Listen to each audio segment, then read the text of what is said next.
You work hard, you plan your future, you check every box, follow every rule, sacrifice every Friday night to make something of yourself. And then, one phone call burns it all to the ground. That's exactly what happened to me. I was 19. I had just landed a semester abroad in London, a full scholarship. It felt like everything was finally aligning. Like all those years of part-time jobs, late-night study sessions, and missed holidays had finally meant something. Then my phone rang. It was my dad. His voice was calm, like we were just chatting about the weather. "I used your college fund to pay off my debts," he said. "You didn't really need it anyway." Just like that. No apology. No regret. Just a sentence that shattered everything I had worked for. And the way he said it, like it was some kind of favor, like I should be grateful he used my future to clean up his mess. But what he didn't know was that while he was busy digging his hole, I'd been building something, quietly, patiently, something he wouldn't see coming until it was far, far too late. So if you've ever been betrayed by the very person you trusted to protect you, if you've ever had to rebuild your future from rubble someone else created, stay with me, because in the next few minutes, you'll see how I turned betrayal into strategy, how I used the very system meant to break me to build something stronger, and how I made sure my father would never forget the daughter he underestimated. This isn't just about revenge. It's about intelligence. It's about justice. And it's about reclaiming what's rightfully yours without ever raising your voice. So let's begin. I've always believed that numbers don't lie. They're stable, predictable. Unlike people, that's probably why I chose finance. At 19, I was studying at one of the top universities in New York, majoring in financial planning. I liked having a roadmap, spreadsheets, budgets, contingency plans. Those were my comfort zones. People would say I was too serious for my age. But truth is, growing up with a parent like mine, you don't get to be careless. You learn to be calculated, disciplined, prepared for what others might mess up, especially when those others include your own father. When I was a kid, my dad was my hero. He worked hard, picked me up from school, taught me how to make pancakes on Sundays. But everything changed when my mom passed away. I was 14. She had been the glue of our family, sharp, kind, a planner like me. After she died, my father unraveled. First, it was sadness, then alcohol, then gambling. It wasn't overnight, but slowly, piece by piece, I watched the man I admired become someone I didn't recognize. He started chasing investments that sounded like scams, trusting the wrong people, and ignoring bills. And no matter how many times I begged him to slow down, to think, to be the dad I remembered, he'd always respond the same way. "Don't worry, I've got a plan." But he never did. Still, a part of me held on.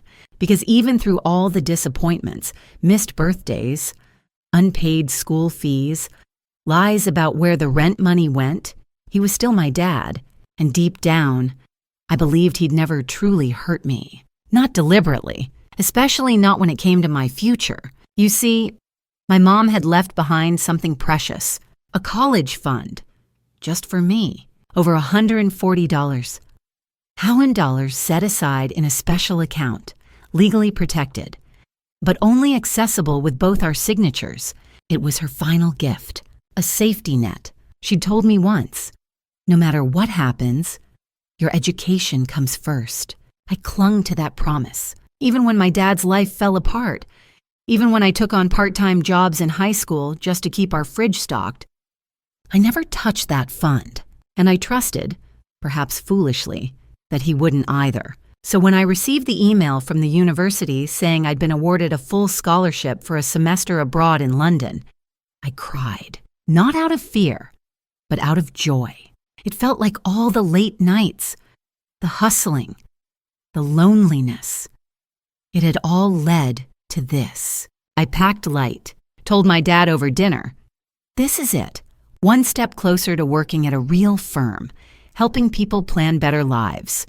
He smiled, a little too quickly. almost distracted, but I brushed it off. I landed in London in early January. Cold air, red buses, and cobblestone streets. It was like stepping into a dream.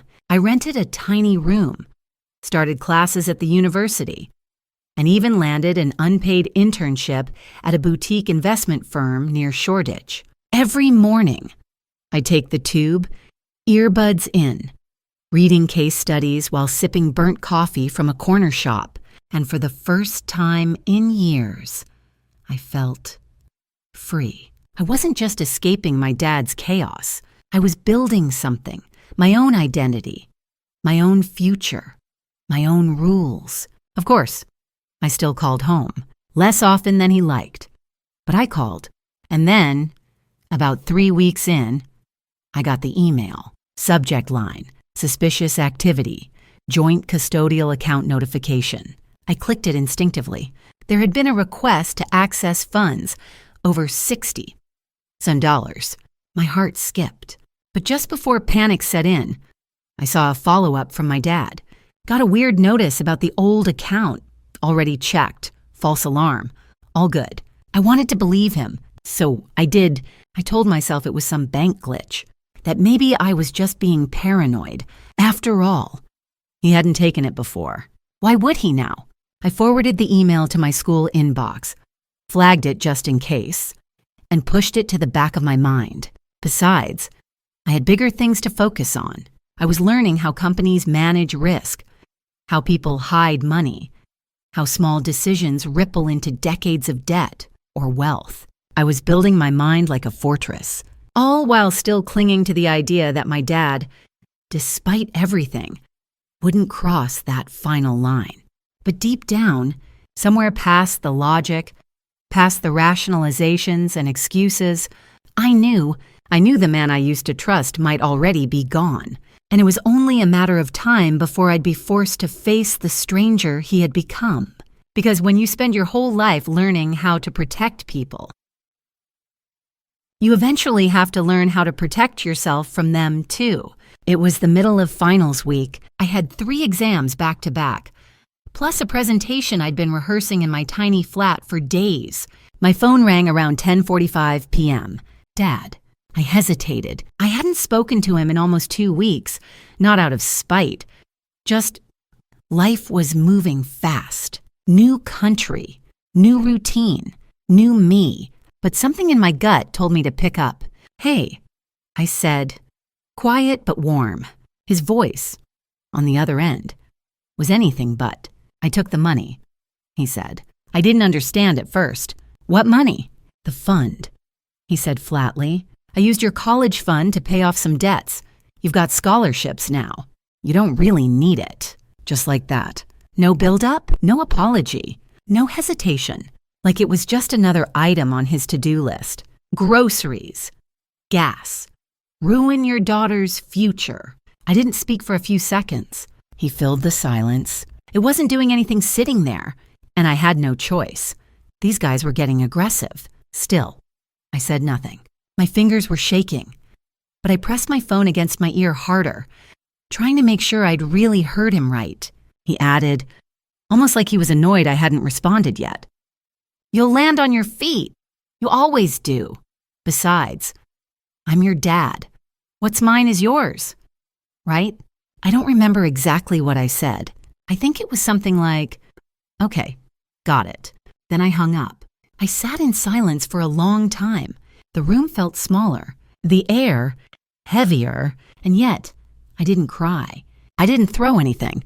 I didn't scream into a pillow. I opened my laptop, created a new folder, named it Recovery. I started by writing down everything I could remember from the call. Every word, every pause, every rationalization he used to convince himself this wasn't theft. Because let's be honest, that's exactly what it was. And the truth? I wasn't even surprised. Somewhere deep inside, I think I had always known this was coming. My trust in him had been eroding for years. And this was the final crack in the foundation. What he didn't know, though, was that I had receipts, literally, months earlier. I'd started recording our phone calls, not all of them, just the ones where money came up. After years of broken promises, I needed to protect myself. So I saved voice memos, screenshots, even flagged strange transactions in an Excel sheet I kept hidden in the cloud. I remembered my friend Amina, a law student back in New York, had once shown me how to pull a credit history report. We joked that it was just in case our parents ever tried to screw us over. Turns out, that joke wasn't so funny anymore. So I logged into the credit tracking site, typed in the account number tied to the college fund, and there it was. Overdrafts, wire transfers, a payday loan using my mother's life insurance as collateral. My blood ran cold. He hadn't just used the money, he had gutted it, turned my future into his escape plan. But this wasn't over. The next morning, I skipped class and called the law firm that used to handle my mother's estate. They still had her name on file. I believe there's been a misuse of a protected fund. I told the receptionist. She transferred me to a junior partner, who agreed to a Zoom call the next day. Then I contacted my university, told them about the financial emergency, and applied for an emergency grant. They approved $3,000 within the week, barely enough to cover food and rent, but it gave me breathing room. And then I walked into a small bank just down the road from my flat. It had a help wanted sign in the window. The manager, a woman in her 50s with kind eyes and a clipped accent, asked me why I wanted the job. I looked her dead in the eye and said, "Because I want to learn how money works and how people break the rules." She hired me on the spot. I spent the next few months filing paperwork, sorting customer data, watching loan officers, compliance auditors, fraud specialists. I asked quiet questions. I studied patterns. And every night, I went home and added a new file to the recovery folder. Case notes, legal documents, screenshots of text messages. Every betrayal became a line in my timeline. Every lie, another piece of evidence. I stopped being the daughter he could manipulate. I became the analyst he never saw coming. And while he thought he was getting away with it, I was getting stronger, smarter, sharper. Because when someone sets your life on fire, you can either watch it burn, or you can learn how to control the flames. And I was just getting started. Revenge, when it's smart, doesn't come with fireworks. It's quiet, methodical, precise. About 5 months after the call, the one where my dad told me he drained my college fund, I came across a familiar name while scanning the financial news. It was buried in a short online write-up. Local investor plans, relaunch of artisan food startup. And there it was, my father's name. Again, that startup, it had failed 2 years prior. Bad leadership, terrible budgeting, and one lawsuit over unpaid vendors. I knew because I had written a paper on failed early-stage businesses, and this one had made the list. But now, he was back in the game, trying to raise capital, talking up a leaner, smarter second wave to a group of private investors. Only this time, I wasn't watching from a distance. I had files. I had recordings. I had everything I needed to make sure this second chance never saw daylight. So I started digging deeper. I found a PDF pitch deck circulating in some investor forums. His name was on it. Financial backer and strategic advisor. A bold claim for someone whose last 3 ventures ended in flames. But here's what struck me. Some of the capital contributions listed didn't line up. Too vague. Too inflated. I recognized the language because I had written similar pitches in class, and I knew what people tried to hide in vague terms, like private inheritance, reallocated or secured, liquidity access. That's when I realized he was using my fund, again, to impress investors, to gain trust. But trust, once broken, becomes evidence.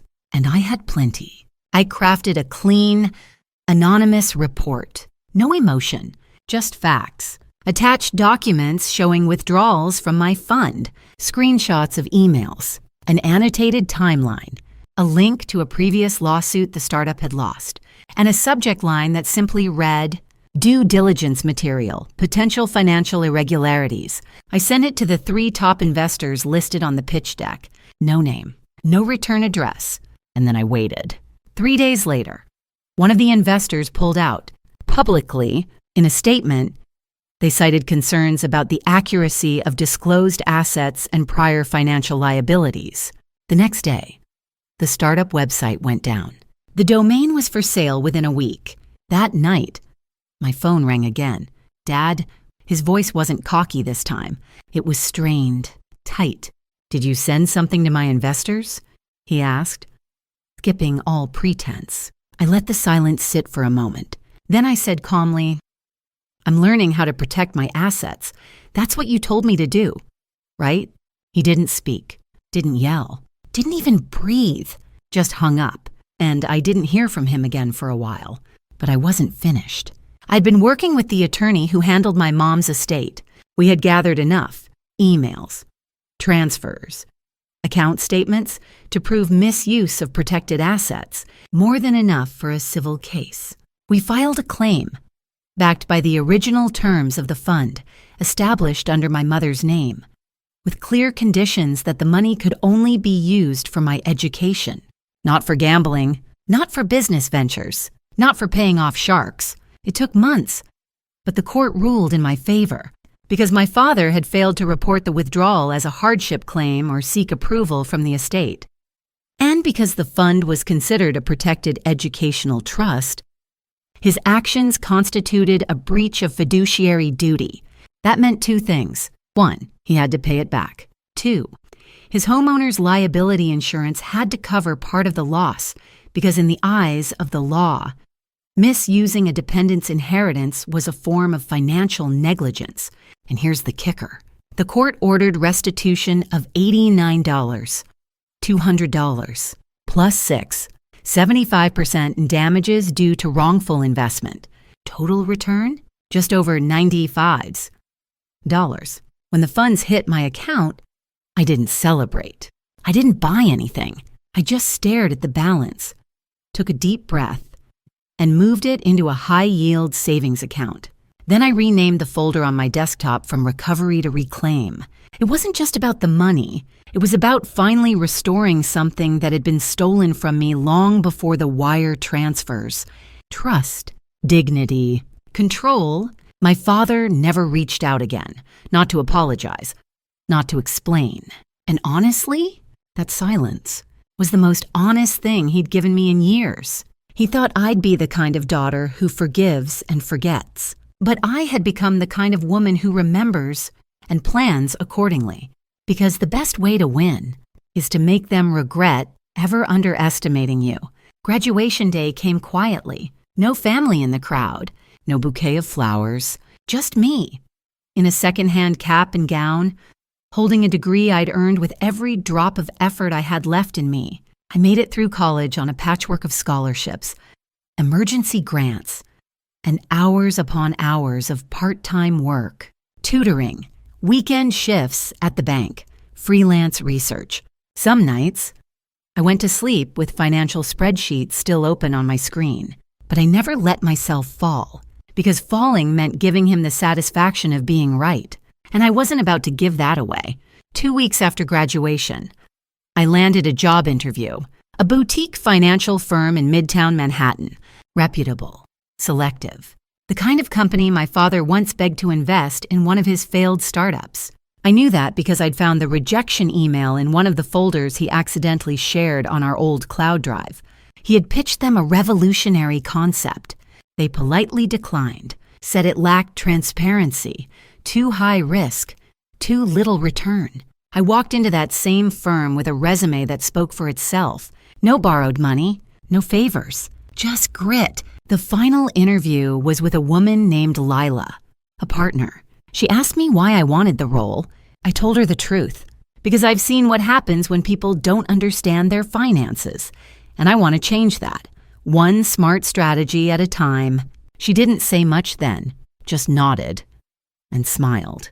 I got the offer 2 days later. A year passed. I worked on everything from family estates to mid-size acquisitions. I stayed late, took notes, never missed a deadline. Then one afternoon, my manager approached me with a file in hand. "We've been asked to run a valuation on a small company that's up for acquisition," she said.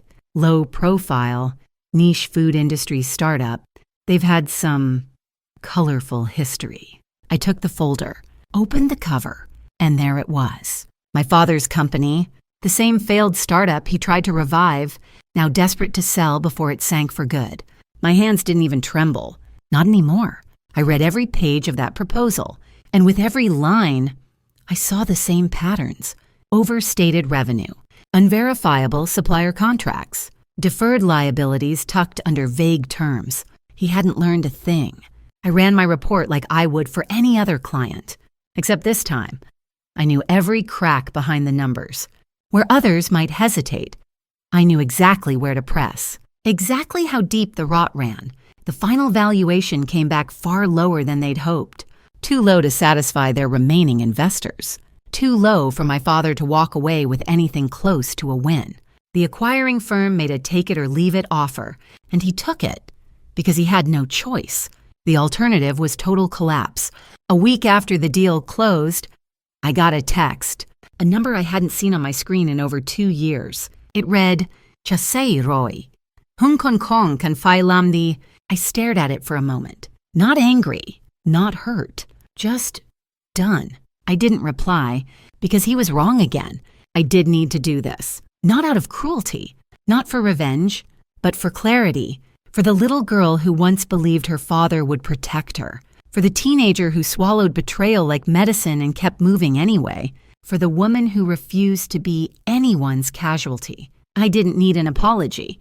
I needed accountability, and I got it. Not in words, but in balance sheets, in closed deals, in the silence that comes after the final move is made. You see, there's something poetic about bringing down the person who taught you how cruel the world could be. Not with fists, not with threats, but with numbers, with truth, with strategy. That's what justice looks like sometimes. Not loud, not dramatic, just inevitable. 2 years after the acquisition that ended my father's last business, I did something I never thought I would. I went back to my hometown, and I bought a piece of the past. The house I grew up in, the one my mother once filled with warmth and quiet laughter, had long since fallen into disrepair. After she passed, it changed, like everything else, but I didn't buy it to live there. I didn't buy it to remember what was lost. I bought it to rebuild what was possible. Today, that old 2-story home is something entirely new. We gutted the kitchen, turned the sunroom into a workshop, and the old living room, where my mom once read to me on Sunday afternoons, is now a community space. It's called the Ledger Room. It's where I teach young people how to read contracts, how to spot predatory lending, how to apply for scholarships and negotiate for more, how to say no when their family tries to make them feel guilty for choosing themselves. Because if someone had done that for me at 16, maybe I wouldn't have stayed silent so long. Maybe I would have believed that love doesn't have to come with conditions or signatures. I see so many versions of my younger self in these students. Bright-eyed, hardworking, caring way too much about the wrong people's opinions. Some of them come in afraid to even touch their own bank accounts because their parents monitor every dollar. So we talk, we cry, we draft letters, we build boundaries. We learn what financial freedom really means, not just money, but choice. And every now and then, one of them will ask, "What made you want to start this?" I just smile and say, "I had to learn the hard way. You don't have to." The truth is, I didn't do any of this to be applauded. I did it because I know what it's like to be underestimated, to be told you don't need it anyway, to have your future signed away by someone who's supposed to protect it. But I also know what it's like to fight back quietly, to build a plan, to use your brain like a scalpel, and to watch, brick by brick, as the world you were forced to rebuild finally starts to hold strong. Sometimes, the people who break you are the ones who teach you how to rebuild. I didn't win because I was ruthless. I won because I stayed smart, because I learned and I acted when the time was right. Silent revenge, when done with intention, is still justice. It's not about hurting them back. It's about making sure they can't hurt you again. So if you've ever had to protect your dreams, not from strangers, but from the very people who raised you, I see you. And I want to say something that no one said to me back then. You're not crazy. You're not ungrateful. You're not wrong for drawing a line. Sometimes, self-respect means walking away, even from family.